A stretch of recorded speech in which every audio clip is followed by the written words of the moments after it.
പത്തനംതിട്ട കൈപ്പട്ടൂരിൽ നിയന്ത്രണം വിട്ട കാർ മതിലിൽ ഇടിച്ച് തല കീഴായി മറിഞ്ഞ് 6 മാസം പ്രായമായ കുഞ്ഞടക്കം യാത്രക്കാർ അത്ഭുതകരമായി രക്ഷപ്പെട്ടു. കഴിഞ്ഞ ദിവസം ഉച്ചയ്ക്കായിരുന്നു അപകടം. കൊല്ലത്തു നിന്നും പത്തനംതിട്ടയിലേക്ക് വന്ന കുടുംബമാണ് അപകടത്തിൽപ്പെട്ടത്. ഓടിക്കൂടിയ നാട്ടുകാർ കുഞ്ഞിനെ ആദ്യം പുറത്തെടുത്തു. കുഞ്ഞടക്കം ആർക്കും പരിക്കില്ല.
മലയാളം ടെലിവിഷൻ പത്തനംതിട്ട.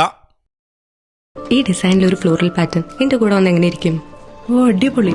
പക്ഷേ ഇതെവിടുന്ന് ചെയ്യിക്കും? എന്റെ കയ്യിലാണ് വലിയ ബഡ്ജറ്റും ഇല്ല. നിനക്ക് എവിടെയും പരിചയമുണ്ടോ? എനിക്ക് പരിചയമുണ്ട്. അയ്യോ സാർ, എനിക്ക് പരിചയമുണ്ടോ. ഈ പറഞ്ഞ ഡിസൈൻ ഏറ്റവും ബെസ്റ്റ് ആയിട്ട് നിങ്ങളുടെ ബഡ്ജറ്റ് ചെയ്തു തരുന്ന സ്ഥലം Theyyampattil jewellery. Trendy and customise collection, best in budget. Theyyampattil പോലൊരു ഓപ്ഷൻ വേറെ ഇല്ല. ഹലോ, ആ കൺഫ്യൂഷൻ അങ്ങ് തീർന്നില്ലേ? പണി കിടക്കട്ടെ. Jewelry that tells your story. തെയ്യമ്പാട്ടിൽ jewellery.